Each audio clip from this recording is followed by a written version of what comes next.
a Timóteo, capítulo de número 4, versículo 22.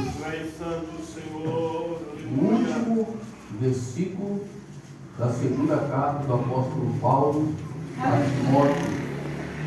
Glória a Deus. Nessa oportunidade eu quero agradecer a Deus por mais essa porta que o Senhor abre para que eu possa pregar a sua palavra e desta feita conhecer mais uma parte do povo unido do Senhor que vai morar no céu.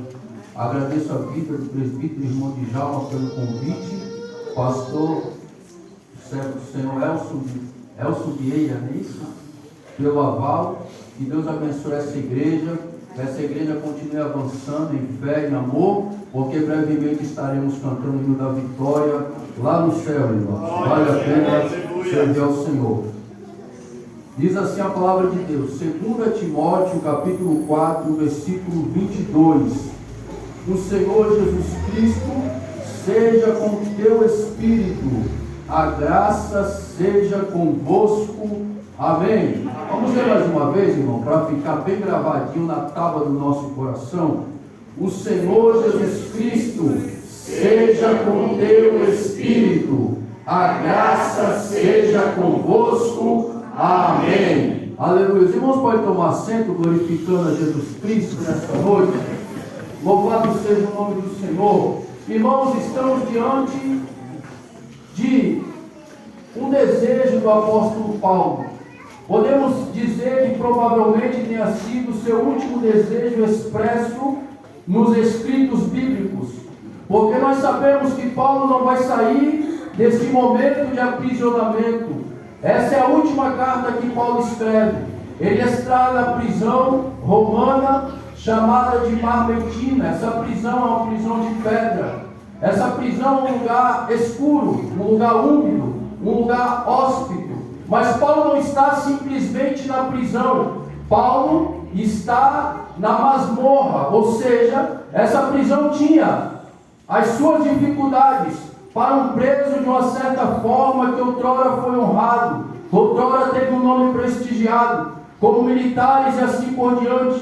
Mas pior do que isso, os presos menos qualificados possíveis na sociedade iam para a masmorra, para o subsolo dessa prisão mamertina. E lá estava Paulo, no Espírito Santo, já havia falado no coração do velho apóstolo que aquele seria o seu último trabalho para o Senhor. Ele escreve palavras que se eternizaram nos nossos corações, como aquela passagem que diz: combati o bom combate, acabei a carreira, guardei a fé. Desde agora o justo juiz me dará naquele dia a coroa da vitória, não somente a mim, mas a todos que amarem a sua vida. O Espírito tinha falado ao coração de Paulo que aquele seria o seu último momento na terra, e que as portas do céu já estavam abertas, e as regiões celestes estavam esperando o velho apóstolo ir descansar no seio de Abraão. Louvado seja o nome de Jesus. Mas é interessante que nós podemos trazer uma aplicação para os nossos dias nessa noite.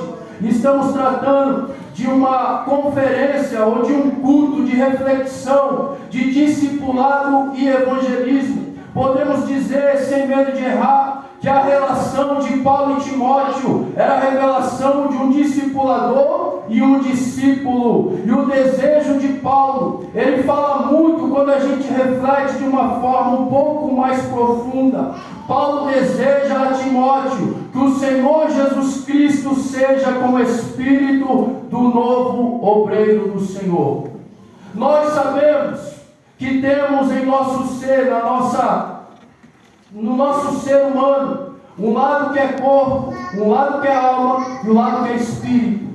O nosso corpo é aquilo que leva a gente, irmão, para o espaço.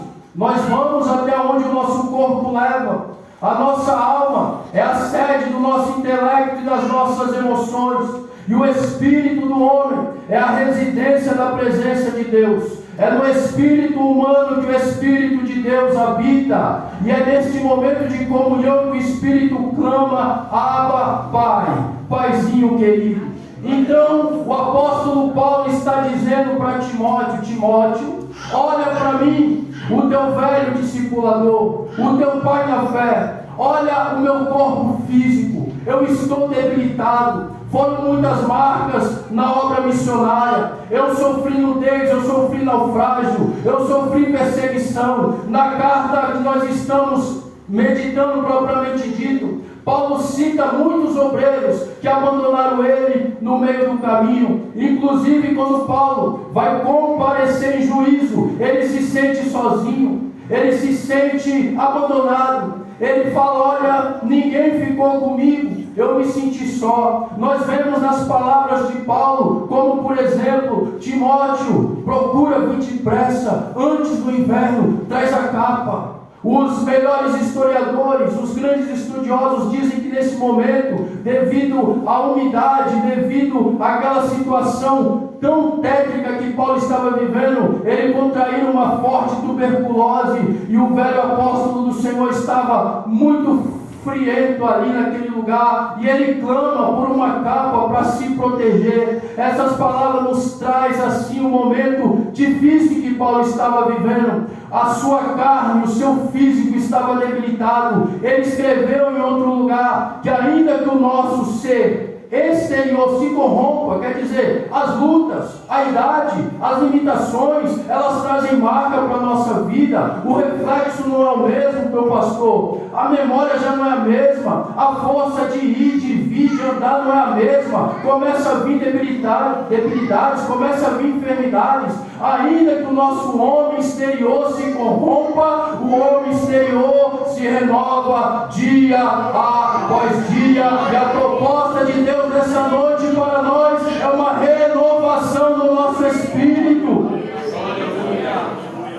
Mas não somente o nosso corpo físico está sujeito a se desgastar, a nossa alma também. Às vezes sofremos aflições, às vezes sofremos angústia. Jesus passou por aflição, Jesus passou por angústia, Jesus passou por dor na alma. Paulo está dizendo: Timóteo, é possível que nos sintamos só, mesmo estando cheios do Espírito Santo. Timóteo, é possível que nós nos sintamos afligidos, angustiados, perplexos, com o coração ferido, mesmo estando cheios do Espírito Santo. Mas não somente o contexto de Paulo, é um contexto de muita dificuldade.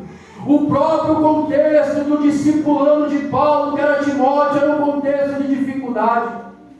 A Bíblia diz que Timóteo tinha uma espécie de úlcera, uma dor crônica, que vinha e incomodava, uma dor estomacal, que não adiantou a oração, ele continuou com aquela enfermidade.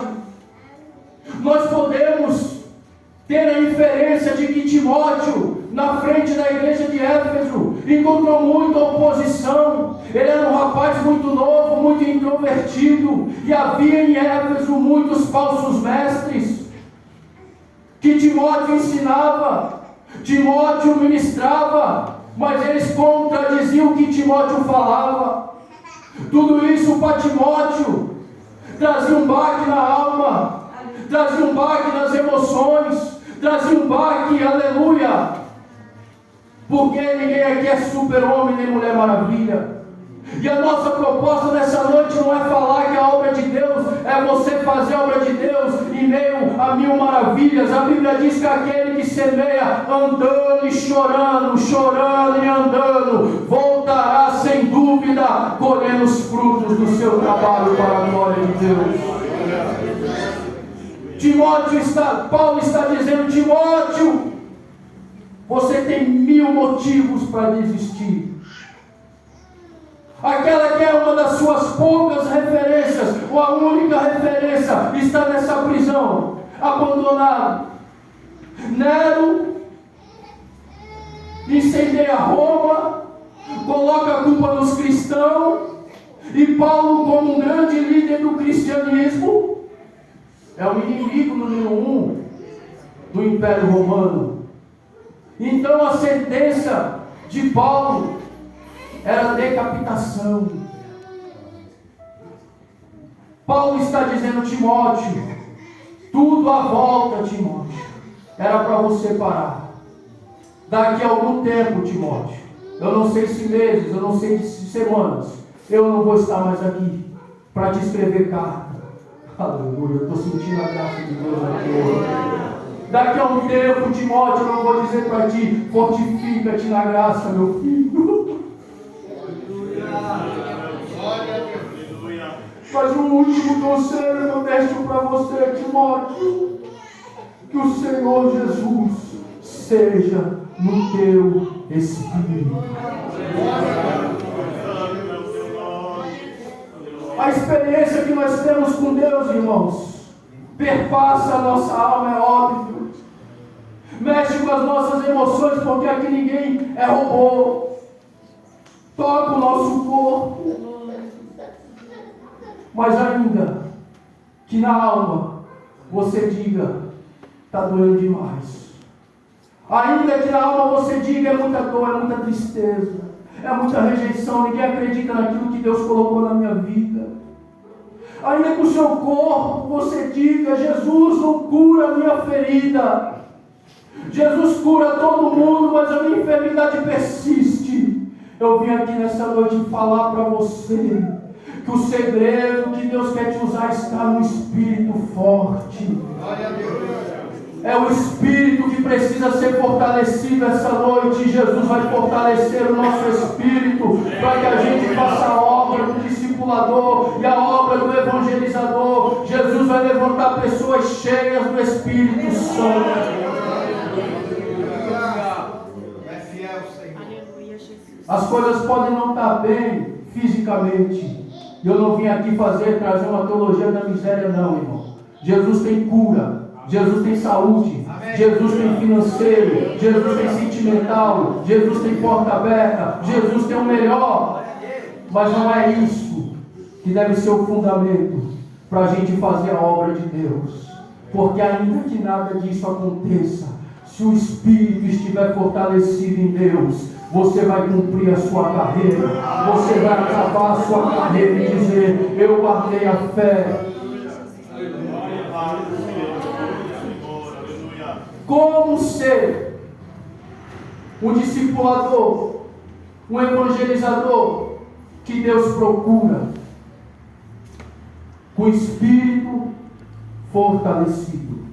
E como fortalecer o nosso espírito? Número 1, oração. Ninguém é forte o bastante para fazer as coisas do reino de Deus simplesmente com estratégia.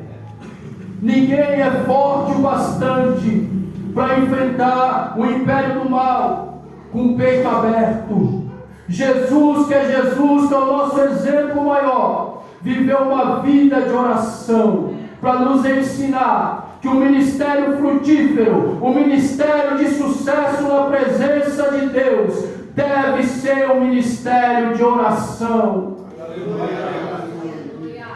Eu cresci com a frase maravilhosa das irmãs do círculo de oração: muita oração, muito poder. Pouca oração, pouco poder. Nenhuma oração, nenhum poder. Não tem mágica, irmãos. Por hábito e por força, às vezes, da personalidade, nós que pregamos a palavra dizemos: levanta a mão, receba. Mas a bem da verdade, irmãos, se você quer vitória, busca o Senhor em oração. Elias era sujeito às mesmas paixões que nós, ou seja, está dizendo que Elias era que nem eu e você. E o que ele fez? Quando ele precisava de um milagre sobrenatural, ele orou a Deus e o céu se fechou e não houve chuva. Depois ele orou a Deus, Deus abriu o céu e voltou a chover. Ora, porque Deus está com os seus ouvidos inclinados à sua oração. Estava lendo mais uma vez, das muitas vezes que eu li, porque é sempre inspirador ler o livro Heróis da Fé. E uma coisa teve em comum todos os grandes homens que andaram neste mundo: todos eles tinham um secreto com Deus. Eles falavam mais tempo com Deus do que com os homens. Por isso que eram homens e mulheres que a terra não foram dignos deles ter pisado nesta terra. Precisamos orar. Ninguém que não ora está capacitado para discipular outrem. A primeira lição que nós damos para aqueles que nós estamos discipulando é o nosso modo de vida. Jesus discipulou seus discípulos não só com palavras, mas com prática. Os discípulos sabiam que o segredo da vida de Jesus era a oração. Isso moveu o coração dos discípulos e certa feita eles disseram: Senhor, nos ensina essa chave, nos ensina a orar, Senhor, nos ensina esse segredo, nos ensina essa comunhão com Deus, Senhor. Oração, oração, oração. O trabalho de discipulado e evangelismo precisa ser regado à base de oração. A igreja precisa orar pelo departamento de discipulado e evangelismo. Os líderes de discipulado e evangelismo precisam ser homens e mulheres de oração. Os discipulados, aqueles novos convertidos que chegam na igreja, precisam aprender que a Assembleia de Deus cresceu debaixo da oração. Existem lugares que a gente chega, já não tem mais aquele período de oração, irmãos. Mas o Espírito Santo está levantando nessa noite homens e mulheres para serem discipuladores, para serem evangelizadores e para serem uma ferramenta usada na mão de Deus. Segundo segredo para sermos discipuladores, evangelizadores que agradam o Senhor: amor à palavra de Deus. Como você vai discipular aquilo que você não maneja bem? A Bíblia Sagrada diz que o obreiro não pode ter o que se envergonhar. Ele precisa manejar bem a palavra da verdade. Nós não discipulamos ninguém para nós mesmos. Nós não discipulamos apenas para a Assembleia de Deus. Nós discipulamos as pessoas para Cristo. E a Bíblia Sagrada diz que as Escrituras é aquilo que testifica de Cristo. Jesus disse aos fariseus: vocês cuidam ter na Escritura a vida eterna, e são elas que de mim testificam. Então a gente tem que manejar bem a palavra. Manejar traz a ideia daquele esgrima, aquele camarada que usa a espada, e ele maneja bem com a mão esquerda, com a mão direita, de frente, de costa para cima, para baixo, movimento X. Então ele maneja bem a palavra da verdade. Jesus tinha a palavra de Deus no seu coração. Quando o acusador foi tentar Jesus no deserto, e Jesus venceu ele pela palavra de Deus. Quem não tem humildade para aprender, Deus nunca vai levantar para ensinar. Você precisa gostar de escola bíblica dominical. Você precisa gostar de culto de doutrina. Você precisa separar um tempo no seu dia para ler a palavra de Deus. Porque é a palavra que fundamenta a fé dos nossos novos convertidos. No que os nossos novos convertidos estão fundamentados? Será que é nos nossos testemunhos, nas nossas experiências pessoais, o que é válido? Mas só o que segura alguém na hora da dificuldade é firmação na palavra de Deus. A casa que não está firmada sobre a rocha, quando soprar o vento, quando vir um rio, quando vir as lutas, ela vai cair, grande vai ser a queda. Mas aquele que está firmado na palavra de Deus, o inimigo vem, irmão, e ele rebate com a própria palavra de Deus.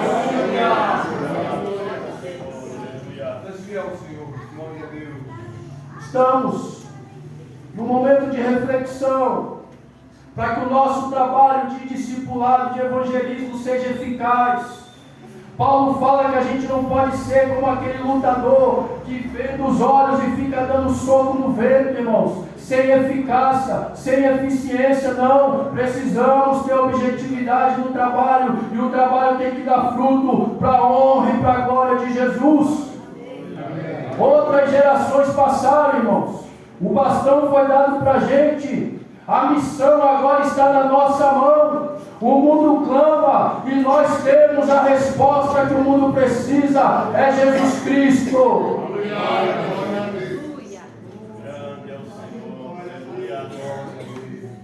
Para acabar, número 3, como sermos discipuladores, evangelizadores eficazes, cheios do Espírito Santo. Amém. Precisamos ser cheios do Espírito Santo. Ainda que está difícil, seja cheio do Espírito Santo de Deus. O Espírito quer fazer a gente, irmãos, ser homens e mulheres espirituais. Ser homens e mulheres que não são levados pelas circunstâncias. Se fosse por circunstância, o Evangelho não chegaria até nós. Eu expus para os irmãos o momento de maior perseguição do cristianismo. Mas Paulo não desistiu, Timóteo não desistiu. Não importa se o nosso corpo está debilitado, não importa se há tristeza no nosso coração, mas o nosso espírito precisa sair daqui fortalecido essa noite. Nós não podemos sair deste lugar do mesmo jeito. Nós não podemos sair deste lugar da mesma forma. Como se fortalece o espírito? Eu disse para os irmãos: oração, palavra de Deus. Aleluia. Em terceiro, e aqui eu acabo, línguas estranhas. Essa é a proposta de Deus para a sua vida. Você quer isso? Nós vivemos num tempo de muita intelectualidade. Uma intelectualidade fora do comum. São muitas informações, irmãos, rápidas. A um passo de um clicar de botão, você tem respostas para quase tudo. Mas a arma da igreja, e a igreja chegou até aqui por causa do que, irmãos? Por causa da sabedoria do Espírito Santo. A igreja foi movida pelo Espírito Santo até aqui, e é por isso que ela venceu. No dia que a igreja fazer assim com o Espírito, fica de lado, que a gente é sábio bastante, a gente está elitizado bastante, a gente não precisa mais da tua direção, a gente tem estratégia, a gente tem ideias, a gente sabe fazer. A igreja, irmãos, não vai dar um passo para frente. Estivemos ali na nossa 12ª conferência de discipulado e 2ª conferência de evangelismo. Aprendemos muitas coisas, mas eu quero destacar aquilo que o nosso digno pastor Cleberson Bandeira disse, que foi muito forte e mexeu comigo. Nós precisamos guerrear no Espírito, falando em língua estranha. Quando o texto diz, aquele que ora em Espírito, o que nós entendemos toda a vida e pregamos toda a vida? Que orar em Espírito é uma oração silenciosa. Mas na verdade não está escrito orar em silêncio, está escrito orar em Espírito. É a oração em línguas estranhas. A Bíblia Sagrada diz que quem fala em mistério não fala a homens, fala a Deus. A Bíblia Sagrada diz que aquele que ora em línguas edifica a si mesmo. Paulo disse à igreja de Coríntios: eu falo mais línguas que todos vocês. Quando a gente olha para a nossa história, Diário de um Pioneiro, de Daniel Berg, com Narvimbre, eles viviam sobrenatural. Você tem vontade e humildade para viver a partir de hoje o sobrenatural, ou para você isso é caretice? Eu tinha um amigo chamado Silas, a gente cresceu junto. E ele falou para mim uma coisa que me impactou e eu sempre falo quando eu quero. Ele falou assim: Tadeu, eu vou revelar uma coisa do fundo do meu coração. Eu não tenho vontade de ser batizado do Espírito Santo. Eu acho, as palavras dele, que isso é pagar muito mico. Se um dia Jesus quiser me batizar do Espírito Santo, tem que ser no meu quarto, na minha cama. Eu quero falar uma vez e nunca mais falar em público. Jesus respeita a vontade dele, sim ou não, irmãos? Respeita. Mas todo homem e toda mulher que fez a diferença na terra foram homens e mulheres cheios do Espírito Santo. A primeira coisa que Jesus fez quando estabeleceu a igreja foi encher ela de poder para o serviço. Você pode ter um manual de como evangelizar, você pode ter um manual de como discipular, mas se você não for cheio do Espírito Santo, irmão, vai ser mera estratégia humana, você vai só até um certo ponto, e a vontade de Deus é encher essa casa através de você. Deus não precisa de homens e mulheres apenas com intelecto refinado. Deus precisa de homens e mulheres cheios da presença do Senhor. E eu quero dizer nessa noite que Jesus continua batizando com o Espírito Santo e com fogo. Uma coisa importante é que existem pessoas, eu tenho plena consciência, que são mais fiéis a Deus do que eu, são mais piedosas do que eu, oram mais do que eu, mas não são batizados com o Espírito Santo. Ninguém é melhor do que ninguém porque é batizado com o Espírito Santo. O batismo com o Espírito Santo é um mistério. É um momento de sobrenatural que alguém rompe em fé. Ele rompe aquele limite entre o natural e o sobrenatural. Ele se agiganta por um momento. Ele glorifica o nome do Senhor e é batizado. O batismo com o Espírito Santo é um ato para o serviço. Não diz respeito à salvação. Todos os cristãos têm o Espírito Santo dentro de si. Foi ele que nos convenceu da justiça, do juízo e do pecado. Por isso não fica triste. Infelizmente muitas pessoas, porque fica 10 anos, 30, 20, não é batizado com o Espírito Santo, faz tudo certinho. Eles simplesmente se revoltam com a doutrina pentecostal e dizem: eu não creio nisso. Não. Você tem que morrer acreditando, morrer querendo, morrer desejando. Essa promessa é para você. Amém. Mas isso não quer diminuir jamais você. Isso não sinaliza que uma pessoa que é batizada é mais fiel ou é mais crente. Não tem nada a ver uma coisa com a outra, irmão. É porque no momento que você está dando lugar ao Espírito Santo, você precisa de duas coisas. Quem sou eu, irmãos? Limitado homem, mente finita. Mas, nesses poucos anos servindo ao Senhor, eu notei duas coisas em todos os casos de batismo com o Espírito Santo. Primeiro lugar, pode ser que os irmãos tenham outros tipos de experiência. Eu nunca vi ninguém ser batizado com o Espírito Santo sem chorar. Todos que eu vi sendo batizados com o Espírito Santo foram quebrantados e choraram na presença de Deus.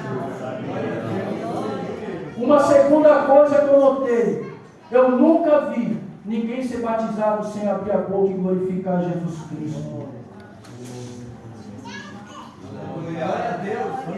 Talvez eu falo com alguém nessa noite que no da caminhada desistiu de buscar o batismo com o Espírito Santo, mas eu vim lá do Paranaguamirim dizer que Jesus quer te encher do Espírito Santo.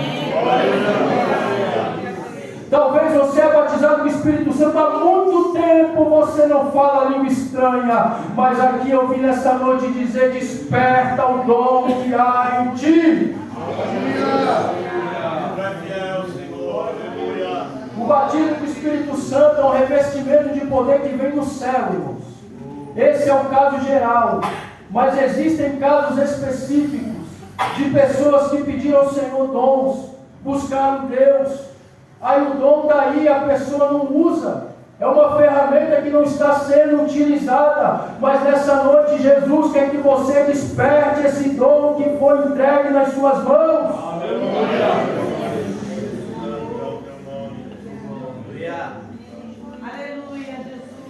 Com a permissão do nosso digno pastor, a igreja fique de pé nessa noite.